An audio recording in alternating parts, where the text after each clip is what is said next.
So we're here at the National Wrestling Hall of Fame induction weekend, and one of the things getting celebrated is the induction of Fulp-Allen to the National Wrestling Hall of Fame. We're going to spend some time with his family. Lee's going in posthumously, and has had a huge impact on a lot of people in the sport of wrestling. So I guess I'll start with the group. We have Katherine, the daughter, Joan, the mom. We have Sara, the daughter, and they all shared this the journey that Fulp-Allen took within the sport of wrestling in different ways.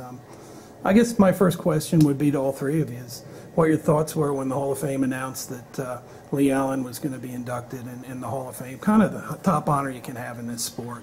I don't know, you want to start, Katherine? Yeah, it was quite exciting to hear. I think it's just a really beautiful way to honor him, and just the culmination of all his work, and because he pulled his family in with it, because Sara and I competed, it really feels like a true family celebration, and I think that's exciting for all of us. Yeah. Joan, obviously you've had the longest journey with Lee in regards to wrestling, but I know you take a lot of pride in the whole family being part of not only his journey but the collective group. But what were your thoughts when the phone call came in? Well, I got a call from Leroy and was just so overwhelmed, but also very pleased. As Leroy said, Lee's body of work from being a high school wrestler to his Olympic years, Olympic coaching, international coaching, and then the body of work that he did in promoting and supporting women's wrestling, really fighting for women's wrestling. I think that whole journey to be recognized was just a really special tribute for Lee. And Sara, obviously, he coached you, but he was also your dad, That must have had some thoughts. I mean, everyone's proud when their coach get recognized, but it was your dad getting that too, right? Yeah. What was your thought there? Yeah, I mean, like they were saying, he had so many areas that he impacted, and his impact as both a coach and a father is unlike a lot of parents and coaches combo are able to do. Most people aren't able to do that and have that coach presence in the wrestling room and on the competition mat, and then change it up and move into that that father relationship at home, and those lines get blurred so much that he had that amazing ability to demonstrate that balance between those two areas that he could just mastered. So Joan, I've heard a few stories, but you met Lee through athletics, right? And talk a little bit about that. And clearly a lot of people know him through his coaching role and aren't aware of just the tremendous athlete he was when he started, competing internationally, representing our country. How did you guys kind of become a family? How did we become a family? So I was coaching women's gymnastics at Central Michigan University, and the AAU at that time was the national governing body. And they had the Junior World and Senior World teams training at Central Michigan. And I had, into the semester, it was somewhere in May, and I had left for a few weeks of vacation, came back, and these guys had literally trashed my gymnastics room. They needed all the crash mats because all the Greco guys were doing all these throws. And I can remember them coming to the side door because when I went back, I went, holy cow, I'm here to run camps, and where's all my equipment, and what did they do to this room? So we kind of had a little tug of war there, and Alan Abraham, who was the national camp director at the time, said they drew straws to see who would go talk to me because I was not a happy camper. And they said Lee drew the small straw. Joe DeMio has another story, but we'll let that. I've heard that one. Story too. So anyway, one of the biggest ways we also connected was the fact that going into that room and watching the Greco guys, and they were doing all these throws, and their backs were hurting, and I just looked at them and said, "You're stretching wrong. You're not doing the stretching correctly at all." So I actually went in and did a session for them on how I felt they should be stretching upper body and not just all this lower back stuff. So from there, Lee and I kind of got to know each other. He came and did, for the camps, when I ran the girls' camps, we had to have judges come in and judge skits, so I actually invited him to judge a skit or two. So, a relationship naturally blossoms and moves from there.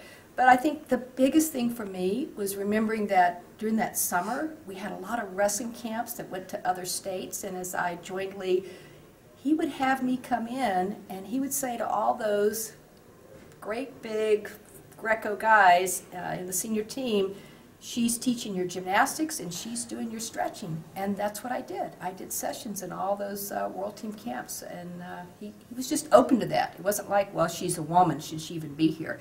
He was always open to whoever wanted to come in and share their knowledge with wrestling. He was just open to it, male or female. And then you ended up getting hooked in some way, right? Yeah. You've been in wrestling ever since, California, haven't you? Moved to California, and yeah, we got married and spent a lot of years in the wrestling room, and then 2 daughters come along, and Lee was so low-key, it was like if they chose to wrestle, that was great, but if they didn't, that was fine too, but they certainly gravitated to it.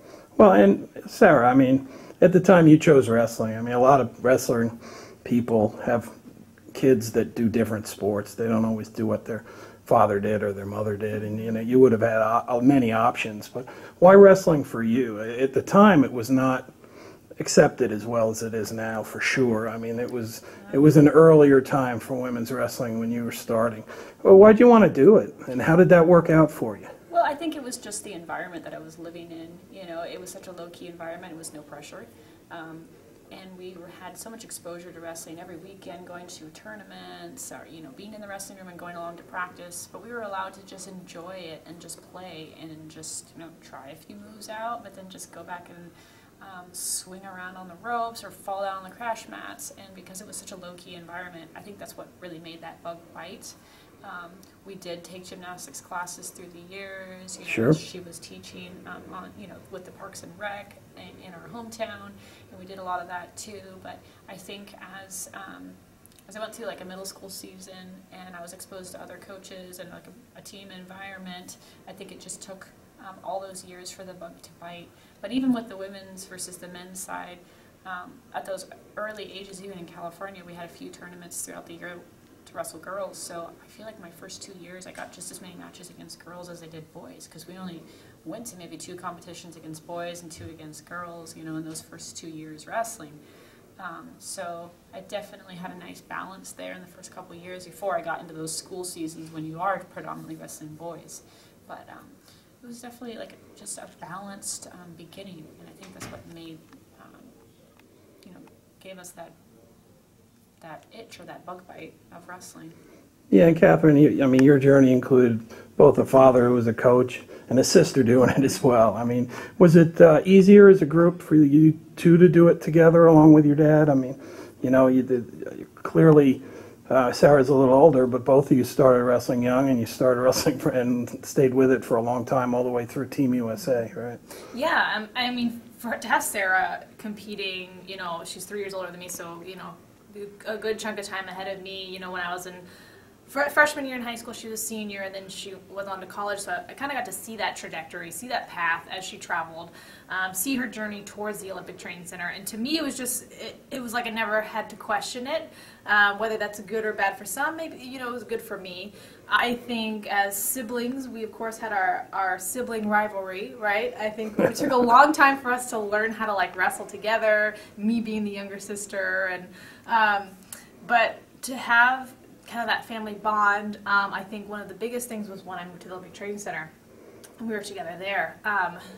She had already done, you know, all those hard steps, and it kind of for me got to be a fast path towards, okay, what do we need to change? What needs to be better? You know, what kind of path do we need to be on? What's the mindset, the mentality? Because it's not easy when you get to the Olympic Training Center and you're really creating your own career. But our dad gave us the tools to be able to get there and then to be able to work together. And I think that was probably like the highlight of us being able to learn how to work together and really support each other. So to see that path, to have our dad just his undeniable belief in us, that we could, you know, continue as far as we wanted, was really helpful, and it just gave us the ability to stand on our own 2 feet. And we were lucky that we were able, you know, support each other, and something we do today in whatever we choose.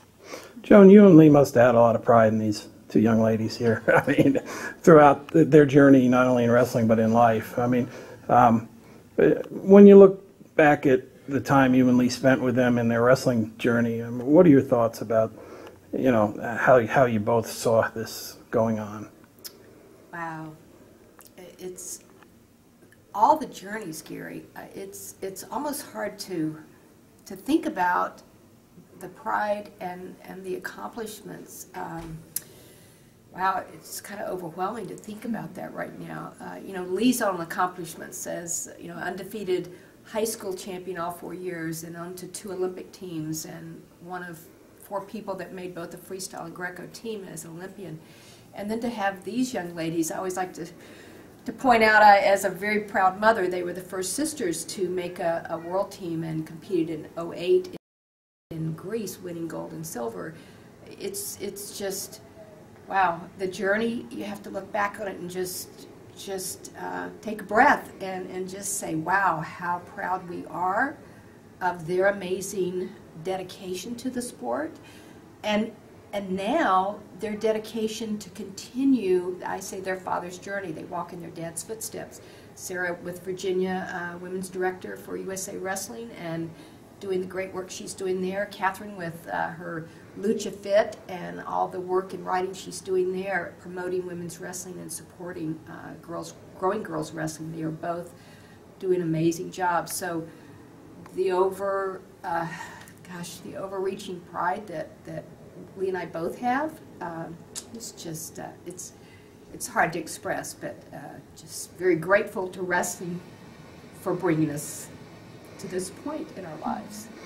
Yeah, and you guys are going to have an opportunity to talk about Lee a lot this week, right? I mean, friends and some people that may not know you. I mean, are you going to enjoy the fact that you can celebrate, you know, the fact that he's getting recognized?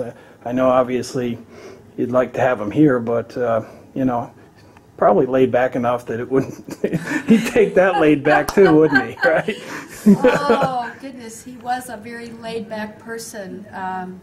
I can remember times where I would just kind of go, Lee, you know, this tournament's coming up for the girls, or Lee, what about this? And he goes, it's their job, you know, it's what they're doing. And that's the way he was as a coach. He didn't yell, he didn't scream, and he was very strongly in the educational facet that everybody needs to be, you know, get a good, strong college degree, and that was always primary with his college athletes, and it just, yeah, he was a really low-key person.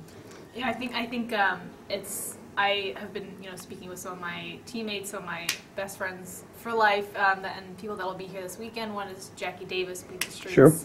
And talking with her about some of her favorite stories and some of the things that she said, and she just brought up things that I actually kind of never really knew that the girls from the Menlo team thought about.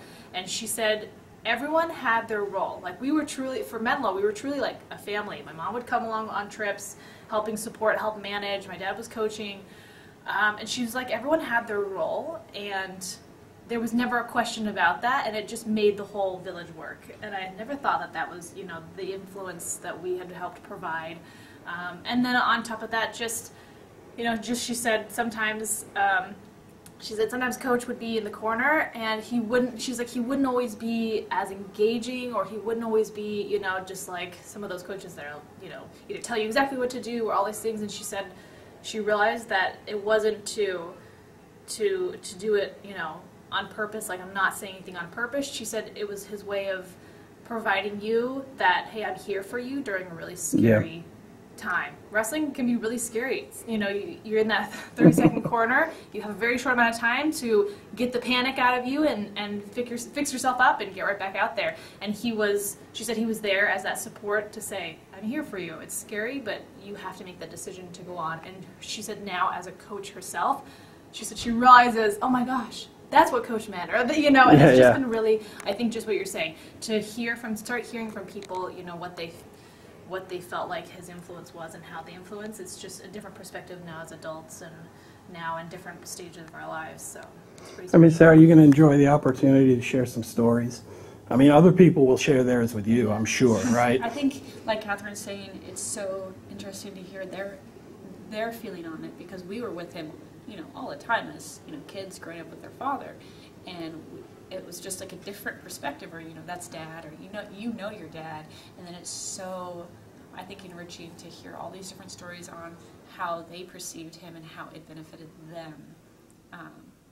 and just hear those stories. So I'm looking forward to hearing other people's Oh, experiences. there'll be a lot. I mean, that's what makes this special. So you guys are here to have a good time, right? I mean, that's the bottom line. You got a huge family here and everything. I mean, if Lee's looking down at this, what do you think about what he'd be thinking about the fuss they're raising, Joan? Oh, he's smiling. That's good. He's definitely smiling, yeah. Well, I mean, most people, when they say Lee-Allen, smile, right? I mean, that's what I've found. But, we're very tremendously excited that you're going to have the opportunity to be here this week and celebrate his wrestling life. But for a lot of people, it'll be a lot more than just wrestling that they're celebrating, myself included. So, but congratulations, and, have a wonderful week. It's going to be fun. Thank you. Thank you, Gary. Really appreciate it.